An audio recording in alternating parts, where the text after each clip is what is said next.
बस सिलेबस खत्म करना है बस, उससे कोई फ़ायदा नहीं होगा, वहाँ पे क्वेश्चन तुम्हारे बनेंगे नहीं। हेलो स्टूडेंट, तो आज हम देखने वाले हैं कि कैसे हम एक लास्ट मंथ में आके कैसे हम अच्छे मार्क्स को अचीव कर सकते हैं। यानी कि अगर हमारी प्रिपरेशन इतनी कुछ खास नहीं है तो कैसे हम लास्ट मंथ में अपनी प्रिपरेशन को बूस्ट कर सकते हैं। और ये बात हम एक जनरल वे में करेंगे, एक ऐसे दोस्ती वाले भाव में करेंगे, ऐसे नहीं कि कुछ बहुत हाइप में जाके ये बात ही करें, ठीक है। तो बहुत प्यारे ढंग से आज हम ये देखने वाले हैं कि हमारी क्या स्ट्रेटजी होनी चाहिए हमारे इस लास्ट मंथ की, कि हम एक अच्छे मार्क्स स्कोर कर पाएँ। हमारी एग्ज़ाम नज़दीक है, हमारे बहुत सारे स्टूडेंट हैं जो अभी तक अच्छे मार्क्स स्कोर करना तो चाहते हैं, लेकिन उनका सिलेबस में इशू हो रहा है या फिर वो डिसाइड नहीं कर पा रहे हैं कि कौन सा चैप्टर पढ़ें, कौन सा चैप्टर नहीं पढ़े। तो वही आज हम पूरा क्लियर करेंगे कि हमें क्या क्या करना चाहिए, क्या नहीं करना है। लास्ट महीना बचा है एग्ज़ाम को, तो हमें कैसे अब प्रिपेयर करना है अपनी एग्ज़ाम में। हमारी अगर प्रिपरेशन भी थोड़ी भी ठीक नहीं है तो हम कैसे उसको अच्छे से बूस्ट कर सकते हैं, हमारे मार्क्स को इंक्रीज़ कर सकते हैं। तो आज हम वही डिस्कस करेंगे एक बहुत ही प्यारे वे में, ठीक है। चलो स्टार्ट करते हैं। एंड अगर आपको फ्री गाइडेंस कॉल चाहिए फ्रॉम एन IITian तो आप हमें फॉलो करें और आप विजिट कर सकते हो ऊंचाई.com, ठीक है। चलो स्टार्ट करते हैं। स्टार्ट करने से पहले तो मैं कुछ बेसिक से चीज़ें बता देता हूँ, बेसिक से रूल्स बता देता हूँ। पहला रूल ये है कि तुम्हें सबसे पहले सिलेबस को कवर करने की तरफ नहीं भागना है। ये ध्यान नहीं देना है कि हमें सिलेबस कवर करें, आज ही ख़त्म करें पूरा सिलेबस, नहीं। पूरा सिलेबस कवर करने की तरफ नहीं भागना है। लास्ट महीना बचा है, कुछ दिनों में तुम्हारी एग्जाम आने वाली है। तो ये नहीं कि अब सिलेबस को ही देख रहे जा रहे हैं, सिलेबस को ही खत्म करने के चक्कर में लगे हुए हैं। रिवीजन कुछ नहीं, DYQ कुछ नहीं, बस सिलेबस खत्म करना है बस, उससे कोई फ़ायदा नहीं होगा, वहाँ पे क्वेश्चन तुम्हारे बनेंगे नहीं, ठीक है। तो सिलेबस को, पूरा सिलेबस को कवर करने की तरफ नहीं भागना है। अच्छा, कैसे करना है सर, तो वो मैं तुम्हें आगे वीडियो में सजेस्ट करूँगा। ऐसे तुम अभी भी जाके हमारे प्लेलिस्ट वाली वीडियो देख सकते हो, जहाँ पे अभी हमने अपलोड किया है कि कैसे हमें स्मार्ट वे में सिलेबस को कवर करना है। कैसे हम केवल इतने से चैप्टर करके less than 50% syllabus cover up करके भी मोर देन 50% से ज़्यादा मार्क्स, यानी कि इवन 70 to 80% मार्क्स ला सकते हैं। तो वो वीडियो हमने अपलोड कर दी है, तो आप जाके उसे देखें। उसके बाद आपको ये और क्लियर हो जाएगा कि कौन कौन से चैप्टर्स हमें पढ़ने हैं, कौन से चैप्टर हमें नहीं पढ़ने हैं। ओके, तो पूरा सिलेबस कवर करने की तरफ नहीं भागना है। दूसरा, कंसिस्टेंसी हमेशा बनाए रखनी है। ये नहीं कि आज मोटिवेशन लिया और आज भैया आज तुम मचा देंगे, हेल का मचा देंगे, आग लगा देंगे, नहीं। उसे क्या होगा, तुम 2 दिन आग लगाओगे और तीसरे दिन तुम बुझ जाएगी आग, ठीक है। कंसिस्टेंसी कहता है कि थोड़ा करो पर रोज करो, रेगुलर रहो। तो कंसिस्टेंसी हमेशा बनाए रखनी है।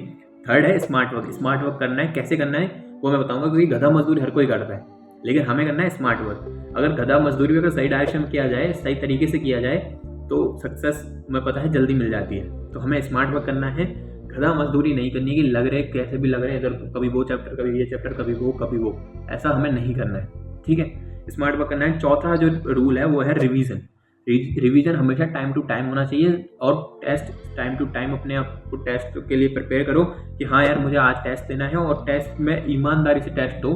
खुद को एनालाइज करो कि हाँ मैं इतना कर पा रहा था, अब मैं इतना कर पा रहा हूँ। तो टेस्ट हमेशा दो, और रिवीजन टाइम पे टाइम होना चाहिए, नहीं तो कोई फायदा नहीं होगा तुम्हारा पढ़ने का, तुमने पढ़ा और तुम भूल गए। तो रिवीजन हमेशा टाइम पे होना चाहिए। चलो आ जाते हैं, हम स्मार्ट वर्क पे बात करते हैं। स्मार्ट वर्क कैसे करना है हमें। देखो, स्मार्ट वर्क का सबसे बेसिक से तुम्हें पहले बता देता हूँ फंडा, ठीक है, कि तुम्हें सबसे पहले क्या करना है, अपना सिलेबस लो और उस सिलेबस को 2 पार्ट्स में डिवाइड कर लो, ठीक है। हाई वेटेज सिलेबस, लो वेटेज सिलेबस, सिंपल। सबसे पहले हाई वेटेज वाले चैप्टर्स को तुम एक बार नोट वो बनाओ कि कौन कौन से चैप्टर हमारे हाई वेटेज में आ रहे हैं, कौन से चैप्टर हमारे लो वेटेज में आ रहे हैं। जो हाई वेटेज में आ रहे हैं पहले उनको फर्स्ट प्रायोरिटी दो, क्योंकि वही मोस्ट इंपॉर्टेंट चैप्टर्स हैं, वही तुम्हारे 60 to 70% तुम्हारा सिलेबस वही देख रहे होंगे, ठीक है। तुम्हारे एग्जाम का मेन फैक्टर वही होंगे, ठीक है। यानी कि 70%, कम से कम 70% तुम्हारा एग्जाम का वही मेन फैक्टर होंगे। तो सबसे पहला फोकस तुम्हारा होना चाहिए कि तुम हाई वेटेज वाले चैप्टर्स को ज़्यादा टाइम दो, ठीक है। तुम्हें टाइम भी सब ज़्यादा हाई वेटेज वाले चैप्टर्स को देखना है, पहले वो क्लियर हो जाए, उसके बाद तुम्हें लो वेटेज वाले चैप्टर्स पे जंप करना है, ठीक है। अच्छा, कैसे सर हमें कैसे पता चलेगा हाई वेटेज वाले चैप्टर कौन से हैं, लो वेटेज वाले कौन से हैं। तो उनके लिए देखो, मैंने अभी जस्ट बताया कि वीडियो में ऑलरेडी बना चुका हूँ, वो अपलोड हमने कर दी है। तो आप वो वाली वीडियो जाके देख सकते हो कि हाई वेटेज वाले चैप्टर्स कौन से हैं, लो वेटेज वाले चैप्टर्स कौन से हैं जेईई मेंस में और इवन जेईई एडवांस में। तो वहाँ से जाके चैप्टर देख सकते हो, क्योंकि तुम्हें पूरा, इससे तुम्हें एक क्लियरिटी मिलेगी कि यार हमें पूरा सिलेबस कवर नहीं करे और हम ये चैप्टर्स अगर हम क्लियर कर लें तो हमारे कम से कम इतने मार्क्स तो फिक्स है। मैंने तुम्हें बताया मैथ्स में कुछ 6-7 चैप्टर बताए मैंने, अगर तुमने वो कर लिए तुम्हारे 60 से 70% मार्क्स कहीं नहीं जा रहे, तुम्हारे 60-70 मार्क्स कम से कम आ जाएंगे। ठीक है, वो 6-7 चैप्टर्स तुमने अगर फॉलो कर लिए तो तुम जाओ उस वीडियो को देखो और उसके बाद अच्छे से समझो कि कैसे हमें आखिर आगे कंटिन्यू करना है। ठीक है, ओके। तो तुम्हें सबसे मेन प्रायोरिटी कहाँ देनी है, हाई वेटेज वालों को, उसके बाद तुम्हें लो वेटेज वालों को जाना है और उसमें भी हाई वेटेज वालों में देखो। अब इसमें भी आगे तुम्हें कैसे अब वो कर सकते हो अप्रोच। सबसे पहले तुम्हें देखना है कि हाई वेटेज वालों में भी तुम्हें पता है कुछ तो तुम्हें आता होगा, कुछ चैप्टर तो ऐसे होंगे जो तुम्हें आते होंगे, तो पहले हमेशा उनमें भी वो वाले चैप्टर्स कंप्लीट करने हैं, 100% कंप्लीट करने हैं जो तुम्हें ऑलरेडी कुछ आते हैं, जो चैप्टर तुम्हें ऑलरेडी कुछ तो आते हैं। बाकी तुम्हें क्लियरिटी नहीं है कि हमारा कंफर्म है नहीं, तो पहले उस चैप्टर को पकड़ो, थ्योरी पढ़ो, क्वेश्चंस लगाओ और PYQ करो जितना तुम कर पा रहे हो। ठीक है, तो उसको 100% क्लियर करो कि हाँ यार ये चैप्टर अब हमें आ जा रहा है। ठीक है, तो वो चैप्टर्स तुम्हें छोड़ने नहीं है, हाई वेटेज वाले फर्स्ट प्रायोरिटी होने चाहिए, उसके बाद लो वेटेज वाले। ठीक है, चलो ऐसे तुम्हें लो वेटेज वालों में भी यही करना है कि सबसे पहले तुम्हें लो वेटेज वालों में भी यही देखना है कि कुछ तो हमें आता है और उस कुछ को पहले तुम्हें निपटाना है कि यार ये वाले चैप्टर हमें ऑलरेडी थोड़े आते हैं तो इनको पहले खत्म करते हैं, उसके बाद तुम्हें ऐसे चैप्टर पर जा सकते हो जो तुम्हें नहीं आते हैं। ठीक है, जो तुम्हें ज़्यादा सही से नहीं आ पा रहे तो ये वाली तुम्हें प्लान फॉलो करना है, ऐसे तुम्हें स्मार्ट वर्क करना है। तो हमारा पहला हुआ डोंट कवर फुल सिलेबस, ठीक है, एंड दूसरा हुआ हमारा स्मार्ट वर्क, तीसरा हुआ कंसिस्टेंसी के ऊपर मैंने बात करी कि थोड़ा ही करो पर रोज करो। ठीक है, ये नहीं कि आज ही हम 24 घंटे पढ़ देंगे, अब 2 दिन नहीं पढ़ रहे, नहीं भाई, 6-6, 7-7, 8-8 घंटे, 10-10 घंटे, वैसे कम ही है 6 घंटे भी, तो 10-12 घंटे रोज पढ़ो, लेकिन पढ़ो। ठीक है, कंसिस्टेंसी बनाए रखो, हमें कंसिस्टेंसी तोड़नी नहीं है क्योंकि लास्ट मंथ आ रहा है, अब इसके बाद हमारी एग्जाम चालू हो जाएंगी, तो एग्जाम्स का कुछ दिन बचे हैं, तब तक कंसिस्टेंसी बनाकर देखो तुम्हारा रिजल्ट कैसे इंप्रूव नहीं करेगा, बताना। ठीक है, और चौथा जो मैंने अभी बात करी वो है रिवीजन। ठीक है, कि सर रिवीजन कैसे करना है, देखो रिवीजन तुम ऐसे कर सकते हो कि वीकली अपना जो पढ़ा है तुमने उन सबको देख सकते हो, दोबारा थ्योरी निकाल सकते हो, शॉर्ट नोट्स पढ़ सकते हो। इसके अलावा तुम्हें उस दिन PYQ लगाने हैं उस चैप्टर्स के जितने तुम लगा सकते हो। ठीक है, जितने तुमने चैप्टर्स कंप्लीट किए सबके PYQ उठाओ। ठीक है, 2024, 2023, 2022 जैसे भी जितने भी PYQ है सारे PYQ फॉलो कर दो, सारे लगा डालो एक दिन में। ठीक है, और कोई भी क्वेश्चन में डाउट हो तो उसको छोड़ो मत, उसको तुरंत देखो और डाउट को सॉल्व करो, लेकिन डाउट मत छोड़ो क्योंकि हो सकता है ऐसे ही क्वेश्चन तुम्हें पेपर में देखने को मिल जाए, तो डाउट तुम्हें नहीं रखने हैं, सारे क्वेश्चन तुम्हें लगाने हैं। PYQ लगाओ, टेस्ट अपने टाइम टू टाइम लो, क्योंकि टेस्ट लोगे तभी तुम अपने आप को एनालाइज कर पाओगे कि पहले मेरा लेवल ये था, अब मेरा लेवल ये है, यानी कि अब मेरे के अंदर कुछ इंप्रूवमेंट हुई है, तो तुम अपने इंप्रूवमेंट को चेक कर सकते हो टेस्ट के थ्रू। तो टेस्ट मिस नहीं करनी है, टेस्ट हमें देते रहना है रेगुलर, चाहे तुम्हारे ये नहीं सोचना कि यार हमारे इतने सी चैप्टर हुए हैं, अभी 2-3 चैप्टर और पढ़ लेता हूँ फिर टेस्ट होगा, नहीं, एक फिक्स बनाओ कि हाँ तब उस दिन मुझे टेस्ट लेना है, उस दिन मुझे टेस्ट लेना है, तो एक फिक्स टाइम पे टेस्ट दो, प्रॉपर बैठो 2-3 घंटे, 3 घंटे प्रॉपर बैठ के टाइमर लगा के प्रॉपर सॉल्व करो, विदाउट चीटिंग, विदाउट कुछ। उससे क्या होगा, तुम्हारे एक तो बैठने की आदत बनेगी और पेपर में जो तुम्हारा दिमाग जो अप्रोच नहीं कर पाता है वो धीरे धीरे कुछ अप्रोच करने लगेगा, क्वेश्चन देखने के बाद खुद से सॉल्व करने का ट्राई करने लगेगा, तो वो एक अच्छी चीज़ होती है।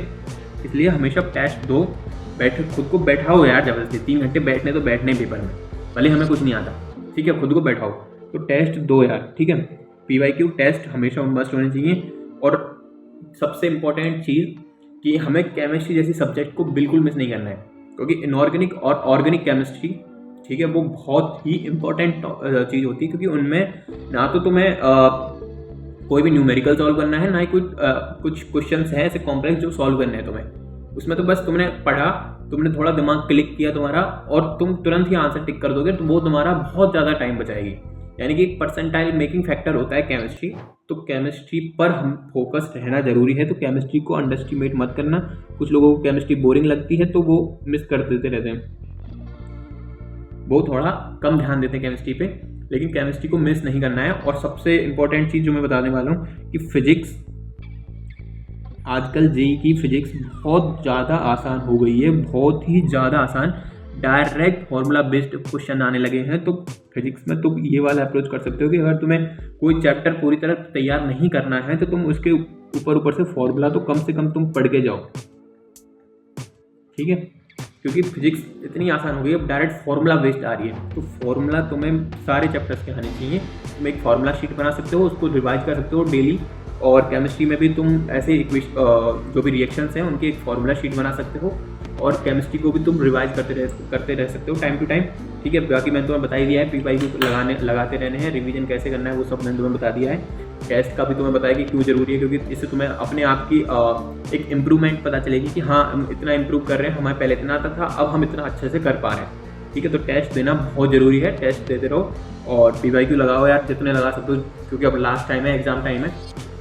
और उसमें भी सबसे पहले मैं तुम्हें बताया मैंने स्मार्ट वर्क वाला तरीका कि हाई वेटेज लो वेटेज वाले चैप्टर्स में डिवाइड करके तुम और भी एफिशिएंट बना सकते हो अपनी स्टडी को, और यही हमें करना है यार, क्योंकि लास्ट महीना है। अब ये नहीं है कि अंधा चल रहे हैं, किसी भी लाइन में जा रहे हैं अंधा जा रहे हैं, नहीं, गधा मजदूरी नहीं करनी है, अब स्मार्ट तरीके से काम करना है, ठीक है, क्योंकि लास्ट महीना बचा है एग्जाम को। और अब बिल्कुल गधा मजदूरी नहीं, अब दिमाग लगाओ, स्मार्ट वर्क करो। कोई वो नहीं है कि सिलेबस ख़त्म करना है, कि बहुत ज़्यादा एकदम टेंशन ले लेनी दिमाग पे, यार कैसे होगा, इतना बच रहा नहीं यार, तुम ट्राई तो करो, एक बार ट्राई करो खुद से कुछ करने का कि यार बस ये चैप्टर है, ये पकड़ लेता हूँ, एक बार इनको निपटा दूंगा, उसके बाद देखूंगा ये मार्क्स वार्क्स की टेंशन तब देखूंगा। तो तुमने वो चैप्टर्स पढ़ के जो एक बार तुम टेस्ट दोगे, यार मैंने क्वेश्चन कर दिए, ठीक है, अगर उस चैप्टर को मैं पढ़ा था, वो चैप्टर के क्वेश्चन मुझसे हो गए टेस्ट में, ये तो मतलब आसान है। तो भाई सारी चीज़ें बहुत आसान है, तुम्हें बस एक सीक्वेंस में फॉलो करनी है। तुम्हें पहले सिलेबस को डिवाइड करना है हाई वेटेज लो वेटेज में, जो कि मैंने ऑलरेडी डिवाइड कर दिया है, वीडियो तुम जाके देख सकते हो। उसके बाद तुम्हें एक एक चैप्टर पकड़ना है, एक टॉपिक पकड़ना है। तुम देखोगे यार एक टॉपिक पढ़ा है, इसके 2-3 क्वेश्चन मेरे ऐसे ही बन गए पेपर में, यानी मेरे 8 से 12 मार्क्स तो ऐसे ही हो गए। जब कुछ नहीं पढ़ रहा था, मैंने एक दो चैप्टर पढ़ गई, हमने इतने मार्क्स ला लिए। तो फिर तुम 2-2 4-4 चैप्टर और पकड़ो, तुम देखोगे कि यार तुम्हारा इतने से सिलेबस में करीब 5-7 चैप्टर पढ़ के तुम करीब 50-60 नंबर ला रहे हो। तो इससे अच्छा और क्या हो सकता है यार।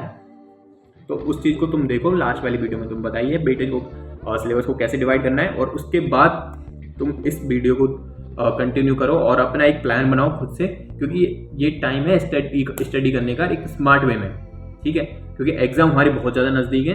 तो जैसे हमने चीज़ें बताई हैं वैसे फॉलो करो, और शायद ये तुम्हें बहुत ज़्यादा यूजफुल लगे तुम्हें, ठीक है, और तुम्हें एक अच्छा रिजल्ट तुम्हें देखने को मिलेगा अगर तुम सही से इसे फॉलो भी करोगे तो, ठीक है। और मिलते हैं अगली वीडियो में।